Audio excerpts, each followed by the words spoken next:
Yeah, obvious, we got a problem here. And it's more than just Alvin streaming Punisher. When life begins to suck, who's reporting it? Luckily, you got two friends who you won't forget. Coming live, Alvin and Friend on survival. Laughing non-stop, case drops on a cycle. Louder than intrusive thoughts off an iPhone. How they make the world seem bright with the lights off? AFs, it might as well stay up. Lies being told like that dinosaur BS. Magnifying glass to the ground if they don't see us. Having a time, roasting your favorite pizza. Bougie ain't an option, it's the way. Make it to the grave, add moving to the place. You already know when they take the case. Laugh the pain away, it's affirmative. Happy New Year and welcome to the very first episode of Affirmative Murder of the year 2024. We lost some folks along the way. Some people didn't make it to 2024. Blessings up to them, but we are here. We're happy to be here. Fran, what's going on, man? Not much, man. Just excited to see how this year will, what this year is going to be about, what it's going to turn to, how this show is going to flourish, how, each one of us individually, how we're going to prosper and flourish this year. So hopefully, I don't know, man. Hopefully I'll look back on this and going, I spoke some good things into existence. I mean, you got your first opportunity coming up in just a couple of weeks. Our very first live show is just days away. I can't even barely say weeks away. This is, let's see, I'm going to do some quick math because we're still in 2023 as we're recording this, so I got to do some quick math. Okay. We're a day from New Year's. This comes out on Thursday. That will be January 4th. We're about 10 days out. Fran, where's your head at 10 days out? Even though right now, technically, we're like 14 days out. We're still 2 weeks out. But when people are listening to this, we're about 10 days out. We've had another conversation at this point with Madison because we're supposed to have one in the next couple of days and kind of, figure things out. So now 10 days out, where's Fran's head at for the first Affirmative Murder live show? My answer hasn't changed from the last 8 times you done asked me. I'm going to keep asking you. So I see that, and I'm going to keep giving you the same answer. I won't feel anything until maybe a couple days before the show. Nervousness for me doesn't kick in until a day or two before. Other than that, I'm not really. Well, I'm not asking you to speak to nerves. I'm excitement. Excitement. Yeah, of course I'm excited. Anticipation. Do you think somebody's gonna bring you like a handmade Fran, wax painting or something? What do you hope for? I don't know what to expect yet.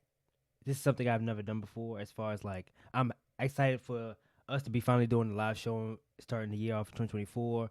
I'm excited to see some of the listeners who travel, who's driving hours to come see us live. I'm, excited for that, but I don't even know what to expect as far as the show part of it. I just don't know. I don't know how it's going to go down.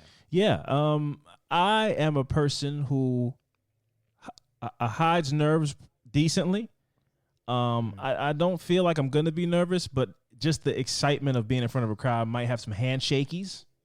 Yeah. I'll be able to mask those well, though, with a drink in hand or something like that, or just holding hands with myself underneath the table.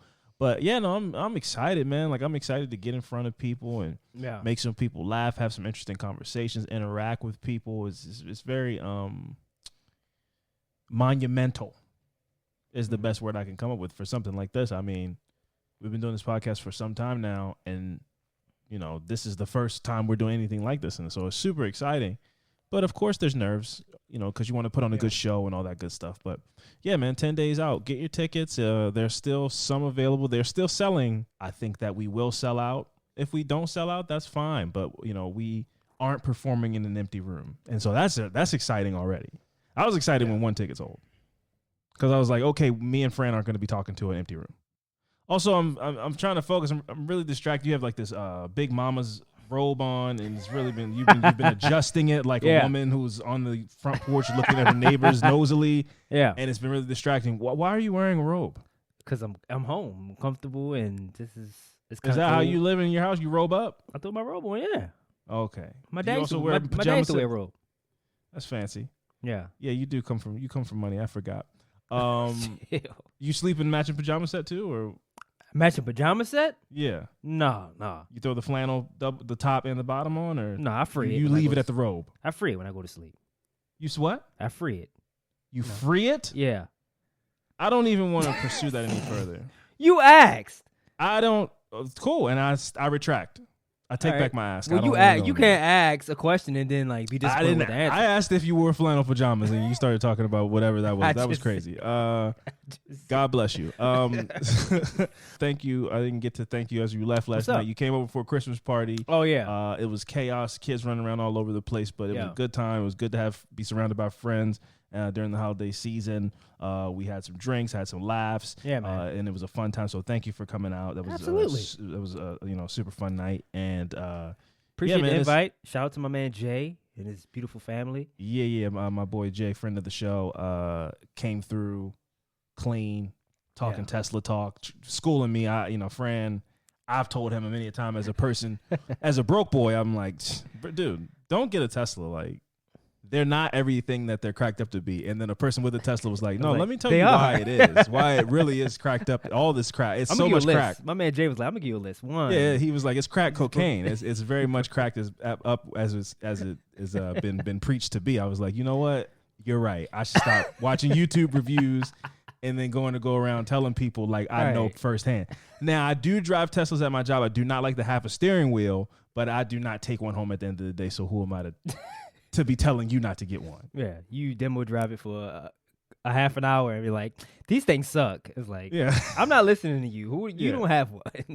Who are you to talk? Yeah, a person with the Tesla was like, shut up, really, man. You don't know anything, and shut up. So, yeah, we did. I mean, it's funny to hear somebody with a Tesla also. I guess you don't have to be Team Elon to get the Tesla. You're just like, Yeah. I like the car. They were very critical of Elon Musk, but Right. but they're like, hey, but he makes a good car. He makes a good electric. It's like car. Papa John's. Like, listen, I don't like all that shit he was said. It was mad racist, but that garlic butter is fire. I'm not gonna sit here and I'm not gonna lie. That'd be crazy for me to lie. Nobody would believe me if I'm like, Papa John's is racist and I don't like him, and the pizza's trash and the garlic butter's ass. And you'd Yeah, be like, so you're biased. or well, you lost me. The first two things I was with you on, then you start talking about the pizza, and that's fraud. That's Right. shenanigans. Like, that's just not true what you're saying. So how can I even believe the first half of what you're saying if you're gonna lie like that? Yeah. If you can sit there and lie through your teeth that way. So we got to be able to be truthful in all aspects of our life. you Yeah, know? man. But 2024, super excited again. Links are all over the interwebs. You can Google Affirmative Murder X Madison McGee. If you don't have a ticket, you should get a ticket. It's going to be a fun night. January 15th at Zen West Roadside Cantina. Come get yourself some entertainment, some tequila, and some bomb wings, if I'm going to be truthful again. Fire. The wings Absolute are insane. fire. Top 3 wings I've ever had in my life. I'll agree. That's no I- cap. Okay. That's no kizzy, as the kids say. That's no kizzy, man. These wings are absolutely fire. So if the show is mediocre, at least you'll have a belly full of delicious grilled wings. But anyway, what we're gonna do is we're gonna take a quick break, and when we come back, we're gonna get into some fucked up shit. So stick around.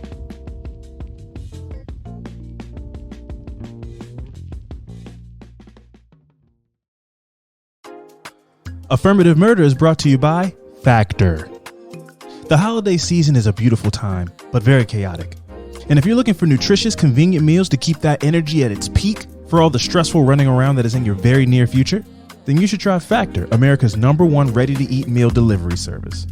Factor can help you fuel up fast for breakfast, lunch, and dinner with chef-prepared, dietitian-approved, ready-to-eat meals delivered straight to your door.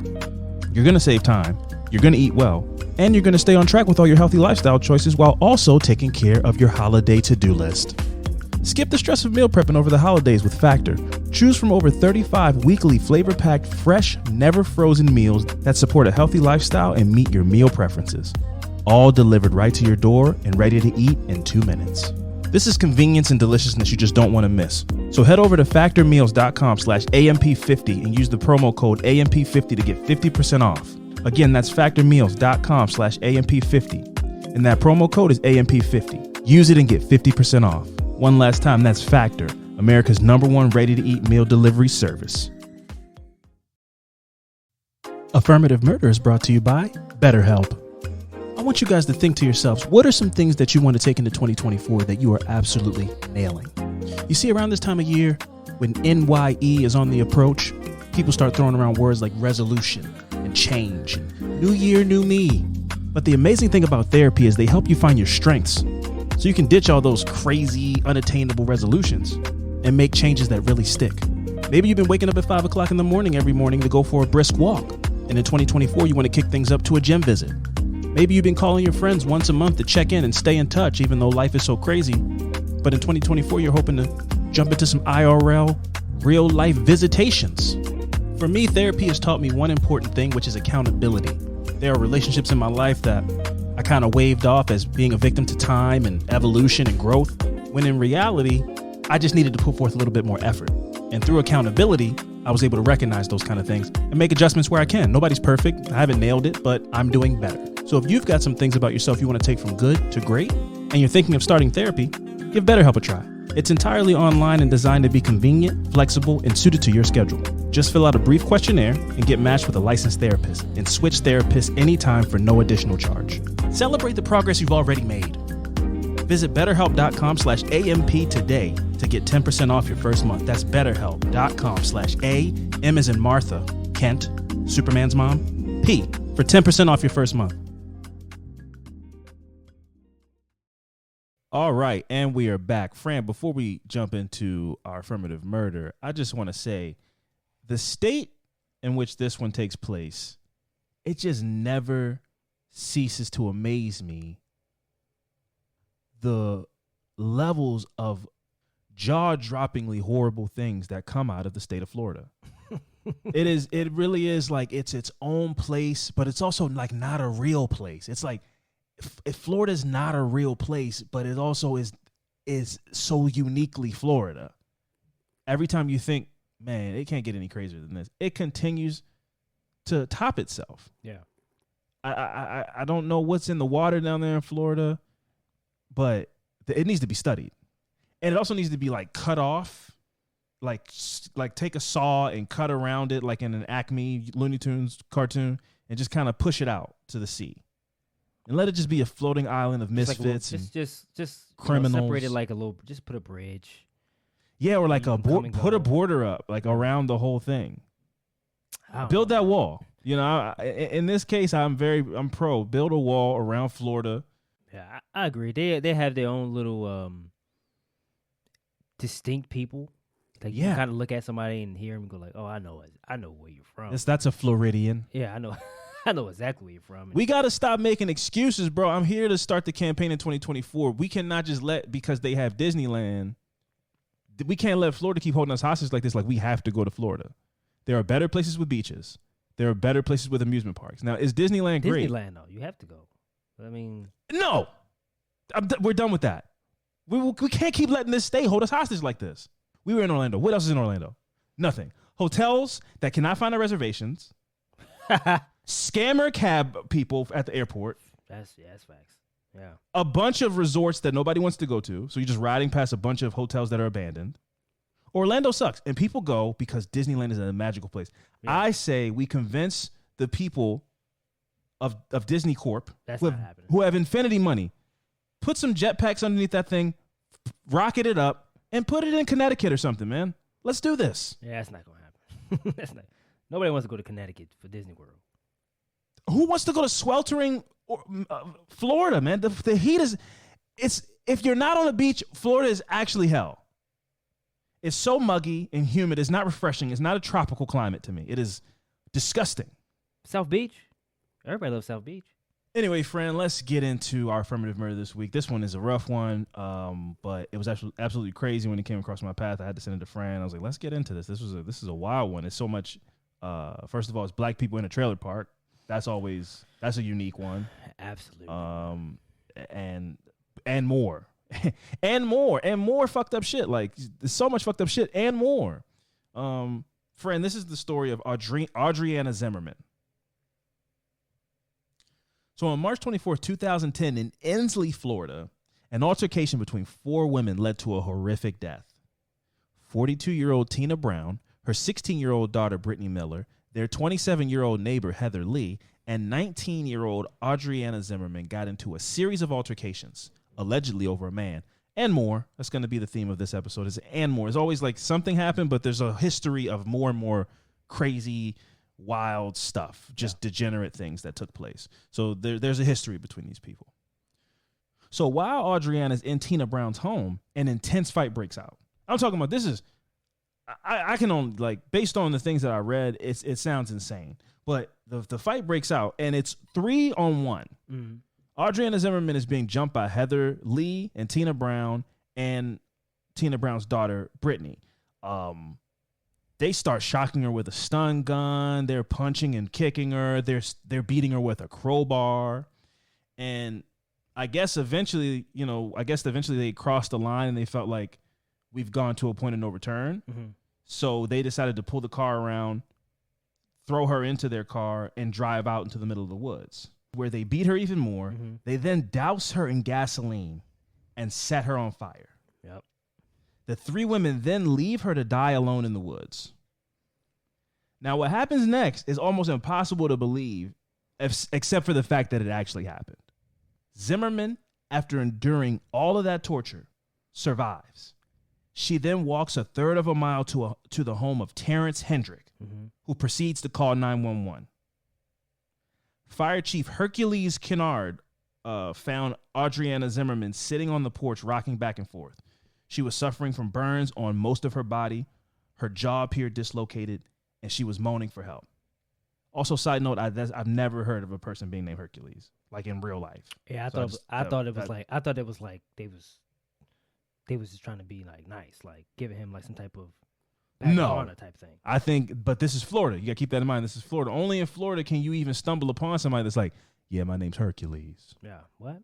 It's such an unserious place, that Florida. Yeah. But to be a fire chief is also cool. Like, it's a very tough job, and you have this very heroic name. Yeah, like meant to be. It's like you can't be named Hercules and be a cart pusher. No disrespect to the cart pushers out there. Watch what you watch which profession I pick. Which profession, jobs you gonna shame. Watch it, man. I'm not shaming any job. I'm not shaming the car pusher. Don't make it seem like I picked one that I feel comfortable shaming. I didn't shame the car pusher. It sounded like that's what you did. I'm just saying you can't be named Hercules and you pushing carts. All right. Hey, you got to be saving people from burning buildings or something. You got to be a surgeon. But carts, pushing carts, you got making a living. You got to use strength. There's effort in that job. You know something? You do got to use strength. Yeah. When you see somebody pushing 26 carts at one time, well, I would. That's no easy feat. They got machines now, but I'm not going. That's neither here nor there. But that's still, crazy. I'm trying to give them props, and you just are like, nah, they can be automated out of their job at any point. It's the useless job. They should be out of it. Almost, man. Have you seen them? Not a sidetrack, but have you? They do it like with remotes now. Like Target, they like put it on the thing and they like walk beside it with the remote, and it just. No, I didn't know that. They push them. All right, damn. I guess car pushing is a job that will be gone soon with the dinosaurs, huh? Yeah, it's a dying job. It's a dying job. Damn, I picked a really depressing profession. Okay, all right. So car pushing in 10 years, kids are gonna be like, "What's a car pusher? You mean the car pusher 5000?" Every store has a car pusher 5000. You mean somebody used to do this job? Yeah. That's going to be max in 15 years. Like, somebody used to do this somebody job? Used to push these? What? Anyway, 2024, the tangents don't stop in 2024. They continue. Anyway, back on subject. So like I said, Chief Hercules Kennard finds Audriana Zimmerman on the porch of Terrence Hendrick. And that night, along with repeatedly asking for her children, Audriana Zimmerman said something else multiple times. She said she was tased, drug out of the house, and beat with a crowbar. When detectives asked who did it, she said numerous times Tina and Heather did it. She even provided the lot number of their trailers. Susie Davis, who was the EMS supervisor who rode in the ambulance with Zimmerman, reported that she told Zimmerman that she was going to put her to sleep to help with the pain. So she was going to put her on an IV drip to put her out. I mean, I don't know if I told people this on the podcast. I don't remember. I burned my arm when I was like 13 years old. Mm-hmm. They were second and third degree burns. They hurt pretty bad. I mean, they had to cut dead skin off my arm. It was not a fun experience. Then the healing process for weeks and weeks and months after that was really horrible. Patches. These are like not even big. She was burned over most of her body. Yeah. So like the pain that she was in, most of her body was covered except for like her left like calf and ankle. Yeah. I mean, so the pain must have been excruciating. Yeah. So when the EMS supervisor's riding in the ambulance with her, she's telling her, "I'm going to put you to sleep so you don't have to deal with this pain right now." She goes, if there's anything that you want to say, though, I'll relay it to the sheriff before I put you to sleep. So even in the midst of all this pain, before she is put down to be put to sleep in the ambulance, Zimmerman declares that it was Tina, Heather, and Brittany who did this to her. She also said that she thought they had made up. Mm-hmm. So she tells the EMS supervisor, these 3 women did this to me, and I thought we were cool. And so that means that she came there with her guard down, thinking everything was fine. Detectives then walk the path from the porch of Terrence Hendrick, where they find a trail of evidence, including a pair of shoes, a stun gun, bloodied and burned tissues, hair weave, and a crowbar. Tina Brown and Heather Lee were picked up at the trailer park, read their rights, and put into separate interview rooms. During her interview, Tina Brown said that the entire trailer park was constantly fighting, and that she and Adriana had a long history of altercations, including tire slashings, fist fights, and Adriana even tried to tase her daughter Brittany one time. However, on this day, they had made up, and they spent the day at Tina Brown's home watching movies. So this is Tina Brown in her interview. She's saying, I don't know what happened. We were cool. She left my house after we spent the whole day watching movies. I don't know what could have happened. The deputy conducting the interview noticed that Tina Brown's hair weave was similar to the weave that was found at the scene, and that some of her hair was missing in the back of her head. Right. So she is fresh from a fight. You know, there's hair yanked out of her head, and she's like, I don't know what could have happened. Yeah. And it's so crazy to me to think about being in an interrogation room. You know what happened, or you know how somebody died or was assaulted, and then you see defensive wounds on their hands, scratches on their hands, dirt underneath their fingernails, pieces of hair missing out of their head, and this person's in front of you going, I've been in the house since 9 o'clock this morning. Yeah. Smelling sweaty and dirty. Yeah, it's like, and then they go, well, why are you so sweaty and dirty? P90X. Yeah, I do a lot of home exercise, and before you guys came and got me, I just got finished a workout. Yeah. What about those scratches on your knuckles there, birds? Yeah, I feed birds, and they get a little antsy, and it's the bird scratches. So it's like, it's crazy to be lying to the police, and there's a patch of hair missing out of your head. Yeah. Red weave, and there's red weave at the scene of the crime. And they're not going to say that to you right then and there, right, but they're going to let you spin your lie. Exactly. Let you talk. And then come back around and start poking holes. So they let her talk. We were cool, and we had gotten them some altercations before, which I don't know why you would even say that. Why are you saying anything? See, we used to get in fights, and she slashed my tires, and she tased my daughter with a stun gun, which is a good follow-up from a detective to be like, is that why you used the stun gun on her? Were you getting revenge? Is this the same stun gun? Like, right. Why would you even mention that you had a stun gun? That's why I like watching interrogation videos. If you say it was 9 o'clock on a Tuesday and they find that it was 10:30 on a Wednesday, you're a liar. Yeah. Even if you're just like, I just had the days mixed up. Nope, you lied, and so that was dishonesty, and so now we're going to use that against you. So you got to watch what you say in those interrogation rooms. Thankfully, Tina Brown did not. Now, like I said, they split these 2 women up. They put Tina Brown in one room and interrogate her. They put Heather Lee in another room and interrogate her. Heather Lee flat out denied the whole thing. She denied any involvement. She said that she had been home all night cooking, and she left it at that.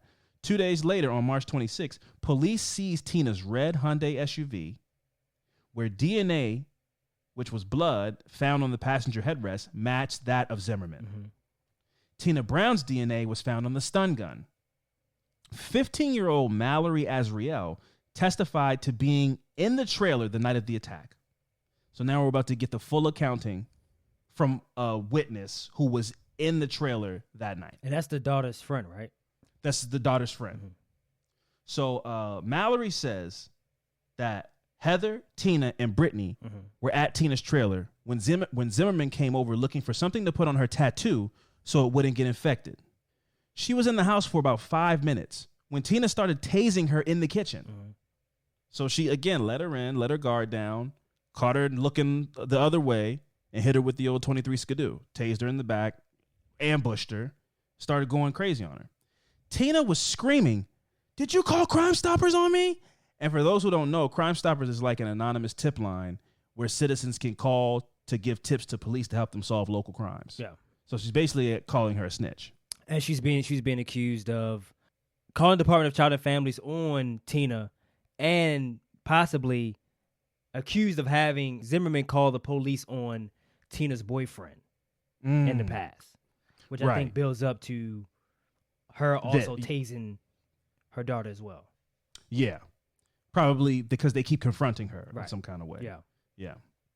So the trio roughed her up a little bit more before stuffing a sock in her mouth. This was allegedly Heather Lee's involvement, at the very least. Heather Lee was there the whole time, but apparently Heather Lee specifically shoved the sock into Adriana Zimmerman's mouth. And this after crucial, horrifying screams from Zimmerman, which is kind of crazy because, like, you know, it was not like they was in a single family home. They was in a trailer park. Right. Which are People, trailers. your neighbor's right there. Right. And I'm not going to, people may have their opinions and judgments about trailer park homes, which I'm not. I've seen some fire trailers. I'm not, of course. But these are not, I'm sure these are not fire trailers. Fire trailers. I'm not going to shame trailer park and trailer park homes and nothing like that. But I mean, like, I feel like in those neighborhoods, people probably hear these screams. Now, could people? Well, Tina Brown said that they fight all the people all over the trailer park. That's what I'm saying. People couldn't have been home at the time. Maybe that's possible, but like those people probably will hear them screams and go like, I don't know, this always happens. Minding my business, and I'm minding my business, and I kind of don't give a shit. So, and I feel like that's what happened. Like this woman is screaming for her life, and no police are called, or nobody's coming out to check on her. It's just that's crazy. So, like I said, Mallory says that the three dragged Zimmerman to the bathroom, closed the door, and roughed her up for a bit in there before deciding to pull the car around, drag her out to the car, put her in there, and then leave. Obviously, Mallory did not go with them, so her retelling of what happened ends there. Yeah. Also, Tina's daughter, Brittany, right? Is it Brittany? Yeah, Brittany. Told her friend, Brittany Miller. Told her friend, like, hey, we fixing to kill. This is what she said. We fixing to kill Adriana. Right. Yeah. And if I'm that friend, I'm like, oh, word. Oh, let me go out and let me go grab something. And I'm calling the police immediately. Yeah. And I'm gonna go get it. I'm hungry. Right. You would hear, if I had a car, you would hear my tire screech from hitting the corner, all kinds of shit. Like immediately. Right. Cool. So you guys are gonna go do that right now? On this way. Yes. Yeah. Okay. Oh, cool. Because I feel like it's not told enough to people that there are cases, there is precedent for if somebody tells you they're going to commit a murder and you don't do anything, you can get in trouble. Yes.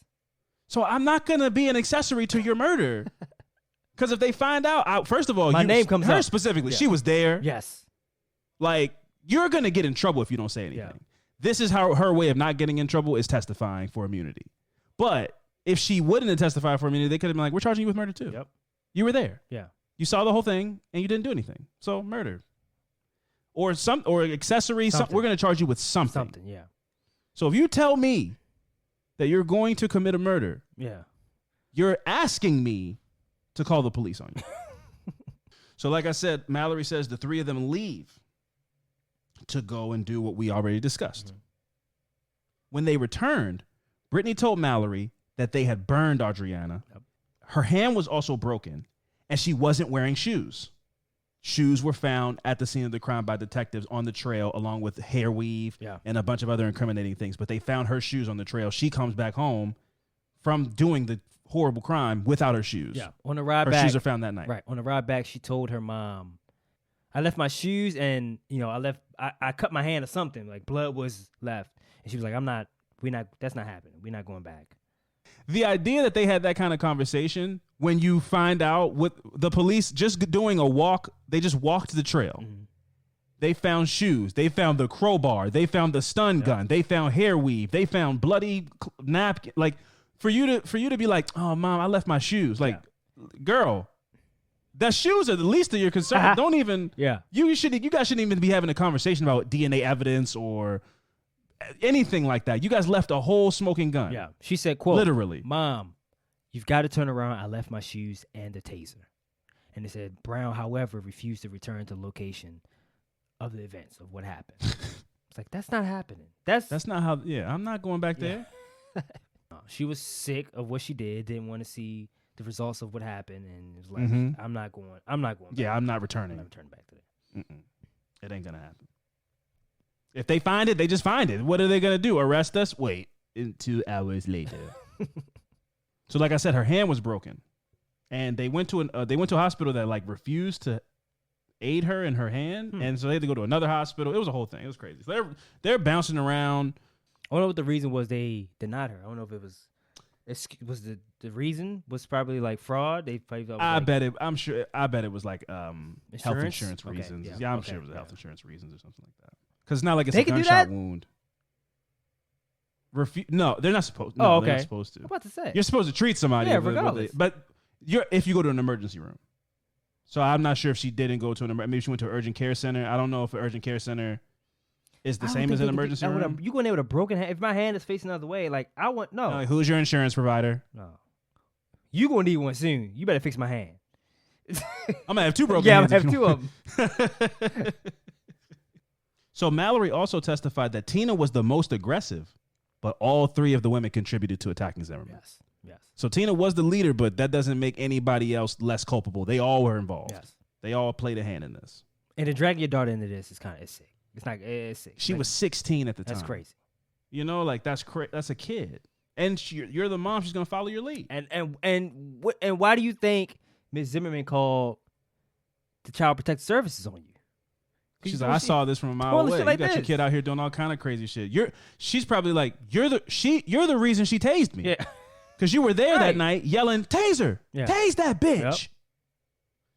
So anyway, the case had more than enough evidence, witness testimony and more. But one of the most interesting pieces of evidence to me was this thing called a dying declaration, which I had never heard of before this case. Okay. And I found it to be fascinating. So see, typically the words of a person being brought up in court when they are not there to testify would be dismissed as hearsay. Okay. So if I say, Fran told me he did X, Y, and Z, any seasoned attorney would go, objection, that's hearsay, because he's testifying to the words of somebody else. Okay. Right. You can't do that. Right. It will be thrown out immediately. However, if you're on your deathbed and you identify your killer, that dying declaration can be admitted into evidence. And since Adriana Zimmerman identified Tina Brown, Heather Lee, and Brittany Miller as her attackers just weeks before succumbing to her injuries, her dying declaration was also fair use. Okay. So she can't be there to testify because she's dead. Right.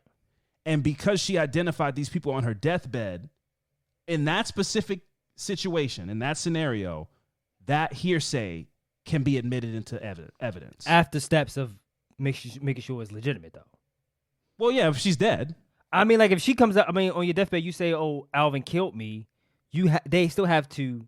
I mean, you still have to prove Right, a case, exactly. but they can. Okay. But if they build a case around me saying that you killed me, and they connect another dot, they can use me saying that it was you, along with whatever else they only have. Now it's like I they think just need to that's fair. make a motive. I think that's fine. I like Make- that. That's fine. Yeah. Yeah, because realistically, you have to be a real petty person to be like, I'm dying. Let me go ahead and fuck over one of my ops. Yeah. It was this person when it wasn't. Or, I mean, I guess you could really believe it. Yeah. You could be wrong. So I guess there's that. I guess that's the fault in it. It's like, what? You don't know. Yeah. I only trust Sherlock Holmes' dying declaration. Sherlock Holmes. I know Sherlock Holmes knows who did it. Yeah. But, or obviously in this case, Adriana Zimmerman saying, I know they did it because I saw them. This wasn't a robbery. Like I was in Tina Brown's house. Yes. Tina Brown started attacking me with a crowbar.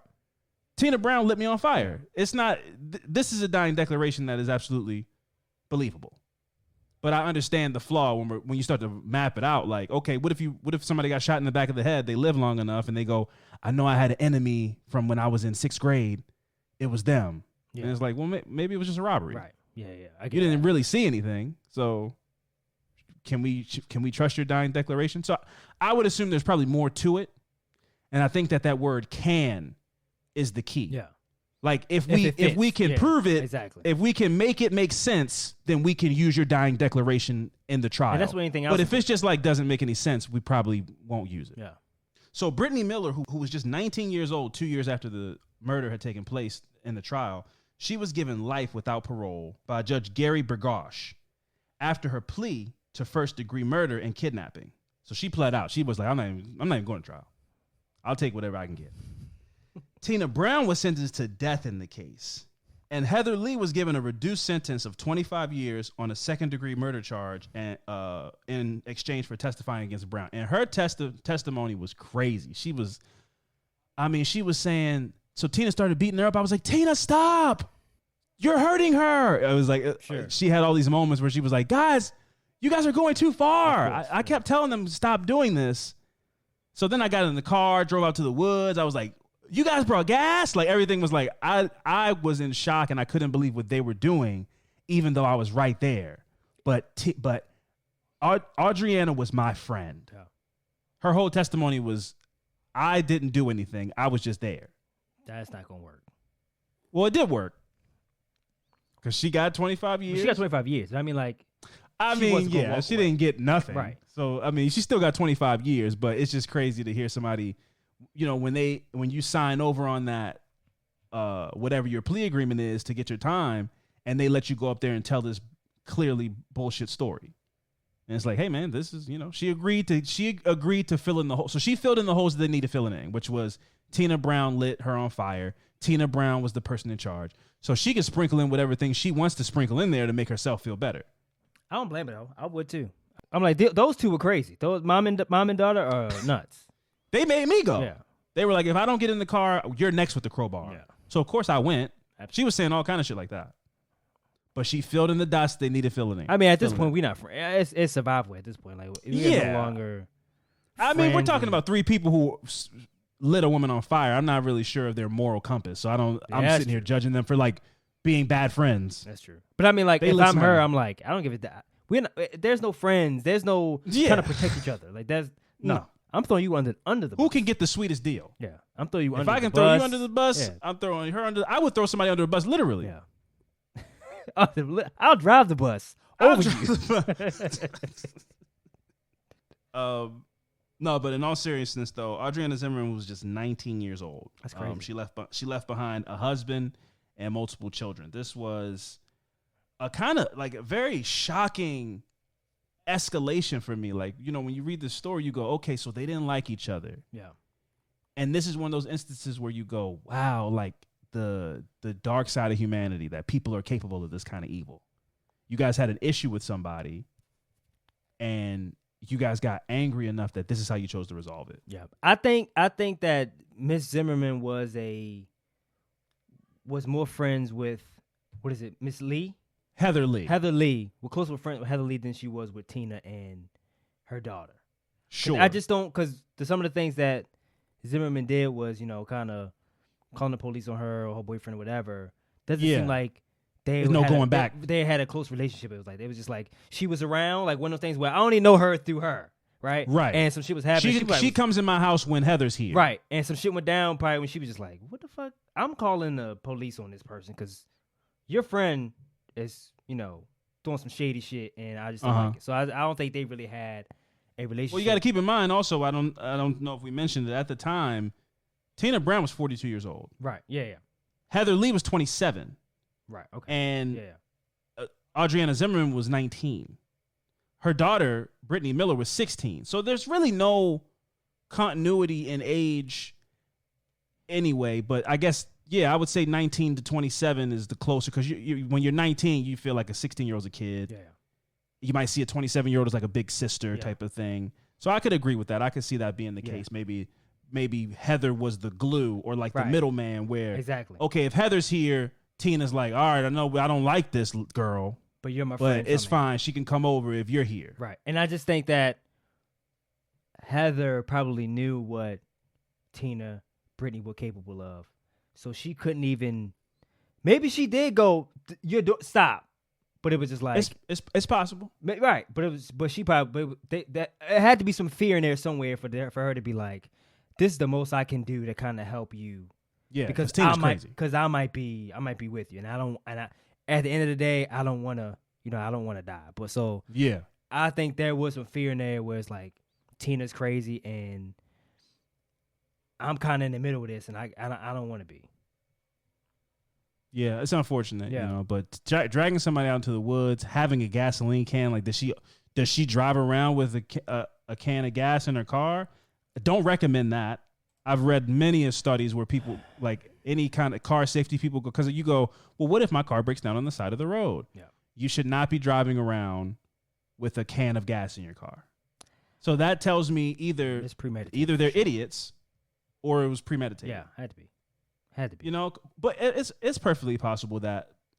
Never mind. I'm not gonna say that. I'm not gonna say what. No. No, I was gonna say that it's perfectly possible that. I'm not even gonna say what I was gonna say. Don't even say it, because I'm not even gonna say what I was it. gonna say. Because I don't want. It's 2024. I don't want to come out of the gates disrespectful. Yeah, they knew exactly what they were doing.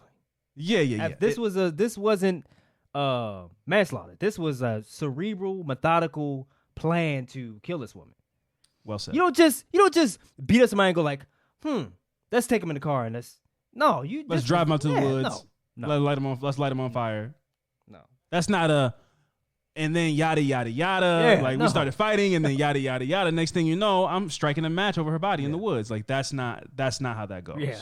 This is like I told you, if this bitch comes over my house, if she talks to me or looks at me crazy, I'm gonna finally do it. Yeah. And it was this. Yep. This is what this feels like. It feels like Tina Brown was like, I've had this and I've been wanting to do this, and I've just been waiting for you to give me a reason. But she might have came over there and was like, to lure somebody over like a truce, it's like, I want to rekindle this. That's just, it's so Game of Thrones, man. It's so Game of Thrones because you let your guard down. As she let her guard down. She's like, I already don't trust you, but like if you come to me as your a woman, you know, being like, the shit we did, we just put it behind us and kind of let's talk this thing out, because you're Heather's friend, my daughter's Heather's friend, and I know we all live in this trailer park together. Exactly. Let's kind of bridge to stand together and be friends. And not coming to her as a woman. And to do that, and as soon as you walk in that door, and 5 minutes in, you come over on the, hey neighbor, you got some sugar tip too? Like, I got this tattoo, I wanted to get some ointment, and then all of a sudden they flip the script on you like that. I guarantee if she was still alive, she'd be like, in my gut, something wasn't. I knew when they invited me over, something wasn't right. It was too quiet. Yeah. This is why, I'm glad I don't smoke weed anymore. But one thing about smoking weed for me, it made me so paranoid. Mm-hmm. I'm not saying anybody involved in this smoking weed, anybody involved in this was smoking weed, but I can imagine the atmosphere. Because like you said, this had some level of premeditation to it. Whether it was all three of them, whether it was Tina and her daughter, there was some element of, she's in her house, go get the crowbar. Like, I'm going to get the stun gun. Yeah. So there's this like, hey guys, you guys have any ointment? Yeah, come on in. Silence. Eyes darting around the room, looking at each other, making eye contact, not wanting you to see that they're making eye contact with each other. You know, some grabbing a crowbar, hiding it behind the couch. Yeah. And that's what smoking weed in a room full of people feels like for me. It feels like, they're all looking at me. They're all talking about me. If I get up and go to the bathroom, they're all talking about, they think I farted when I got up or something. Like, everything is like, I'm the subject and it's all like everybody's laughing at me. Yeah. And to be in a situation where all of a sudden you're being attacked and socks are being stuffed in your mouth, the energy had to feel like, okay, so isn't somebody going to get the ointment? And people are being weird and sketchy. Like, your brain hasn't kind of figured out what's actually happening. But it's so primal. Yeah. Human beings, like, we come from the lineage of like running from saber-toothed tigers. You know, when you're, I hope anyway, I can't speak for myself. I've been lucky enough to not be in these situations, but like, I feel like when you're in the face of danger or something doesn't feel right, we all have spidey senses. Yeah. Something had to feel off. Now, I'm not saying she felt like she was going to be murdered, but something had to be like, all right, what did I walk in on an awkward conversation? Were you guys talking? What were you know how people do that? That's whenever you hear this, what were you guys talking about me? Yeah. Where you walk into a room and everybody gets quiet? That's your spidey sense. Yeah. Whenever somebody says that, whether it's in real life, I've heard it, whether it's in a movie, they're saying that because they feel something in the air. Something's not right. Yeah. Something's not right. Nobody's talking. Who walks into a room? Nobody's talking? Yeah. You guys weren't talking before I walked in here? Yeah. Everybody's dead quiet. Nobody was talking? It's 5 people in here. You know, so I'm sure she had to feel something. Yeah. But who could have expected what came next? Mm. And for her to get up and walk a third of a mile to somebody's house and to keep that information handy and their addresses and their names, and I mean, wow. Yeah. I mean, they said the burns were so bad they couldn't even, like, because they brace, after you get in ambulance and they kind of brace your neck, they couldn't even do that because the skin was falling off of her. They couldn't even. That's, man. Again, my burns were, nothing. But you couldn't tell me that when they happened. Yeah. It's this numbing pain. I know you hear that, like white hot is the way people describe pain sometimes. That's what I was burned with grease. I'd spilled some grease on my arm. White hot is the only thing it was so hot that it killed my nerves. So it was like, it was pain, but the pain was minimal because it was so painful. Yeah. It was almost like so much pain that your brain can't even calculate it. So almost like you're fine. But man, you talk about the days after the grafting and the cutting the skin. Yeah. A burn is no joke. Yeah. I got popped with some grease before and it hurt, so I can't even imagine what you went through. But then imagine having your clothes burned to your flesh because somebody doused you in gasoline and lit you on fire. Your clothes are melting onto your skin. It is one of the most horrible things I've ever heard of somebody doing to a person. Yeah. So, good riddance. She appealed, Tina Brown. She appealed, and the appeal fell flat. They upheld her conviction. She is still on death row. She's not been put to death yet, but she's still on death row. Okay. It's been about 10 years now. So Heather Lee still has another 15 to go. I don't think she was eligible for parole. And Brittany Miller got life without parole as well. So she'll be in prison for the rest of her life. Yeah. And I think I'm fine with that. Yeah, me too. I understand. Well, let me ask you how you feel about that. A 16-year-old doing the will of their kid or doing the will of their parent. Do you think that there's some room for grace if she wanted to appeal? Let's say she wanted to appeal in 5 years. Do you think a jury should go, well, we should take all the factors into consideration and maybe change this to 25 years or give her the opportunity to have parole after 25 years or something like that? No, I don't know. I just don't. It was just everything was thought out and planned before Ms. Zimmerman walked into that house, before they even swung the first of that curveball, turned that stun gun to her. I think everything was planned, and then But do you think Tina being the head of the snake matters? Like it's her plan basically, and then these are her minions, and one of the minions is her daughter. So it's like that's extra minion. Yeah, it plays a huge part in it. But there was also revenge in there from her daughter as well, because she Zimmerman. They had their own altercations as well. There was and then like they said that when they burnt this girl's body, they said that Heather Lee came out and said that she was standing right beside Miller, who jumped up in excitement, jumping down, screamed, "Burn, bitch, burn." Wow, I missed that. I mean, like, oh yeah, damn. I don't know, man. I think she could have got. Well, she got life without parole, right? Life without parole. I think she got what she deserved for sure. Yeah, I have this same, and it's been a while since I even looked into the case. I think he might have got out, but John Allen Muhammad, and then there's Lee Malvo, the DC sniper. Yeah. That was a kid. And this guy groomed him and brainwashed him and all these things. And did he commit some horrible atrocities? Yes, but he did it under the behest of his mentor, like an adult telling you this is okay. Yeah. Yeah. And so that always gives me some pause where I go, I get that. In another world, I'm a kid who doesn't have any guidance. Somebody comes into my life and I respect them. And then they tell me, hey, we're going to go, do something horrible, but it's okay because I can justify it. Let me tell you why. But you know what's wrong, though. You know what's wrong, what's right, what's wrong. I do. But this is why whenever we play these scenarios out, it's so hard because you're asking me to take my brain. I'm talking about as a 16-year-old. As a 16-year-old coming from a trailer park, Tina Brown was a drug addict. Like, I mean, you're being raised by this person. What's right and wrong? Yeah, still though. I don't know. I can't speak to other people's upbringing, so I just don't. That's what I mean. That's the hard part for me. It's like, yeah, of course. Obviously, I would have been like, we're not fucking lighting her. What are you talking about? Yeah. That's me though. But you do know how horrific that is, though, right? Of course. Yeah, it's like setting somebody on fire. You should burn somebody alive. Yeah, you should. You should know. I don't know. I don't know why I'm trying to excuse. You shouldn't do that. This is so far beyond like stealing a car. Yeah, or something you like shouldn't There's do some that, stuff though, where you're right? Like, Like, would you steal bread to feed your family? It's like this isn't that. and to be there and watch it, no. Yeah, the burn bitch is crazy. So yeah, well, I guess everybody got what they deserved in this one. This story reminded me of a I don't know. I'm gonna call him a friend. I'm gonna call this guy a friend. I grew up with him. He lived around the way. We used to play football up on the hill and baseball and stuff like that. This dude name was David Campbell.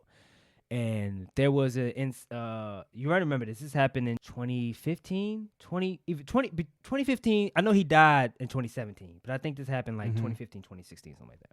So, in 2015, there was a guy named Christopher Harris who was a guy that he worked with. So it was him, David, Christopher Harris, David, and another guy named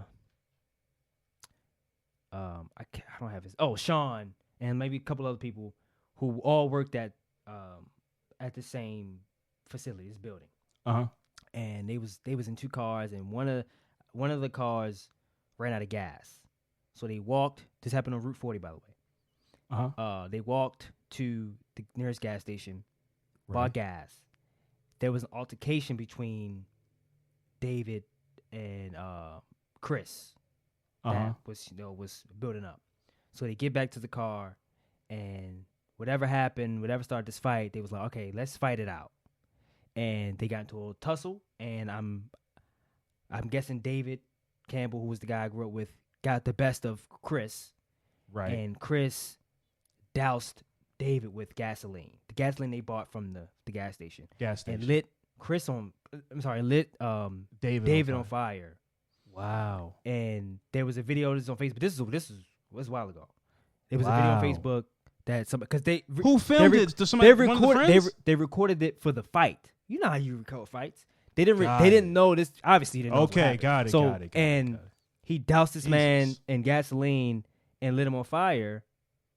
And there's a video. He must have did it quick if the cameras didn't. I mean, and there's a video of this dude who I played football with. And I mean, if we saw each other, we'd go, "Hey, what's up?" You know, as we got older, we saw less of each other. And this dude is on fire, fighting for his life on Route 40, which we know where it's at. Right. And he passes away, maybe like a year or two after this happened, because 90% of his body was burned.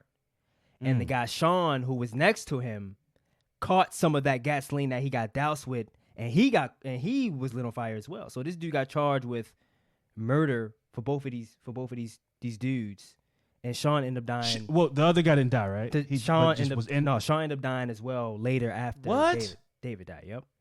Oh, so he got burned that bad? Yeah. Yep. Wow. I thought you meant like his arm got burned or something.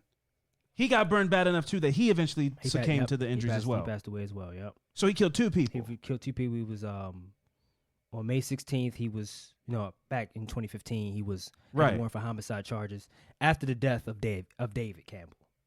And then later then Sean dies too. Yeah, Sean dies. Double murder. Yeah, man. I mean, so it said police said Christopher Harris 28 poured gas on two of his co-workers and set them on fire, but he poured it on David originally, and then Sean just got caught with it by him being once he lit him up. It's gas. Yeah, man. So it's just. I mean, that is, and then when you put it in the context like that, like you tell another story, when I'm sitting here trying to like fathom or understand how you could do something like that. Yeah. It really is no understanding. That is a truly evil thing to do to somebody. Yeah, David. To take a can of gasoline and pour it all over a person and then light a match or whatever, a lighter, and light them on fire. There's no, because that's not even, you know how you might get mad and you might swing on somebody out of anger. Yeah. To do that is so much effort and evil and. Yeah, because I mean, like, you have so many opportunities to stop, like to be like, what am I doing? Like, yeah, but I mean, like, they're fighting, and then even because I know you said that he would have to do it quick, but it's like if we're fighting and you get I'm able to grab this gasoline container and throw it on you. Now it's gas. It doesn't. You don't have to be quick. I'm thinking of it like being like pouring it slowly and shaking the thing. No. It's like in this tussle, you throw it. It's like throwing a cup of water. Because once you get that gasoline on you, all I have to do is get a match near you. It just has to hit you, and then you're engulfing flames. So it's like that dude, because the dude Chris, there's a picture of him in his mugshot. His face was burned, so like this, it got him too. Yeah. So it's just David. 90% of his body was burned, and they said that his clothes was burned off his body, and the second victim received burns over 60% of his body. And I'm like, and I remember this story coming out. I'm like, and I knew this person for somebody, and then see a video of somebody being burned, fighting for their life, screaming. It's horrific. And for me to know this person, and we used to play football together when we were kids, it's just, once I heard this story, this story just popped back in my brain because I forgot all about it since it was so long ago. It's crazy, man. To do that to somebody. Over a fight, gasoline, to throw gasoline on somebody and then light them on fire. That's a sad one. Yeah. Very similar to the story of Adriana Zimmerman.